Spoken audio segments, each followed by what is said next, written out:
కొంతమంది రాజకీయ జీవితాలు ఫుల్ సర్కిల్ తిరుగుతాయి. ఎక్కడ మొదలెట్టారో అక్కడికే రావాల్సిన పరిస్థితి ఎదురవుతుంది. ఎక్కడెక్కడో తిరిగినా వారికి తగిన సంతృప్తి, గౌరవం లభించదు. పదవులు వచ్చినా అందులో ఆనందాన్ని వెతుక్కోలేని దుస్థితిలో ఉంటారు.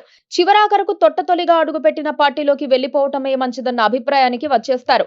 మాజీ మంత్రి, బీజేపీ మల్కాజ్గిరి ఎంపీ ఈటెల రాజేందర్ పరిస్థితి కూడా అదేనని చెప్పుకోవాల్సిన టైం వచ్చేసుండొచ్చు.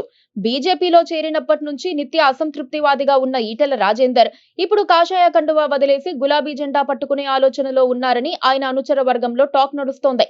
కన్నేపల్లి నుంచి నీటిని పంపించేయాలని బీఆర్ఎస్ వాదనతో ఏకీభవించినంత మాత్రాన ఆయన గులాబీ పార్టీలో చేరబోతున్నారని ఉద్దేశం కాదు. కాకపోతే ఆయన అన్ని కదలికలు ఇప్పుడు బీజేపీ నుంచి బయటకు వచ్చేవిగా ఉన్నాయి.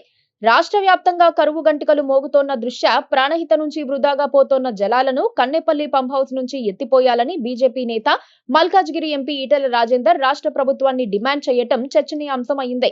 మేడిగడ్డ బ్యారేజీని నింపాలని కానీ, చుక్క నీరు నిల్వ చేయాలని కానీ తాము కోరటం లేదని ఈటెల స్పష్టం చేశారు. ప్రాణహిత నుంచి వెళ్తోన్న నీరు కన్నేపల్లి పంప్ హౌస్ నుంచి ఎత్తిపోయడానికి అనుకూలంగా ఉందని, ఆ నీటిని పంపింగ్ చేసి రైతులకు ఇవ్వాలని అడుగుతున్నామని అన్నారు. కన్నేపల్లి నుంచి నీటిని పంపింగ్ చేసి అన్నారంలో వెయ్యాలని, అన్నారం నుంచి సుందిళ్లకు, అక్కడి నుంచి శ్రీపాద ఎల్లంపల్లి ప్రాజెక్టుకు తరలించవచ్చని ఈటెల తెలిపారు. ఎల్లంపల్లి నుంచి ఎక్కడికైనా ఎన్ని టీఎంసీలనైనా పంపింగ్ చేసుకునే అవకాశం ఉందని వివరించారు. రాజకీయాలు అడ్డు పెట్టుకుని రైతుల జీవితాలతో చెలగాటమాడితే ఊరుకోబోమని హెచ్చరించారు. ఈ క్రమంలో ఈటెల మొదటిసారి బీఆర్ఎస్ వాదనతో ఏకీభవించారు. ఇంతకాలం కాళేశ్వరంలో 1,00,000 కోట్ల అవినీతి జరిగిందని ఆరోపిస్తూ వచ్చిన బీజేపీ నేతలు ఇప్పుడు రైతుల కోసం ఆ ప్రాజెక్టును సమర్థిస్తున్నట్లయింది. 1,00,000 కోట్లు గోదాట్లో పోసారని పలువురు కేంద్ర మంత్రులు ఆరోపించిన సందర్భాలున్నాయి. కాళేశ్వరం ప్రాజెక్టు బీఆర్ఎస్ వారికి ఏటీఎంగా మారిందని స్వయానా ప్రధాని మోదీ వ్యాఖ్యానించిన రోజులు కూడా ఉన్నాయి. అవన్నీ వేరు, ఇప్పుడు నీరు విడుదల చేయటం వేరు అని ఈటెల రాజేందర్ అంటున్నారు. పైగా కాంగ్రెస్ ప్రభుత్వం ఇంతవరకు వ్యవసాయ పనులకు నీటి విడుదలపై ఎలాంటి ప్రకటన చేయటం లేదు.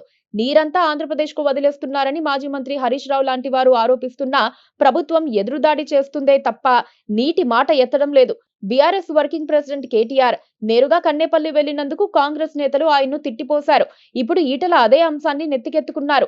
సరైన టైంలో సరైన టాపిక్ అందుకున్నారని అనుకోవాలి.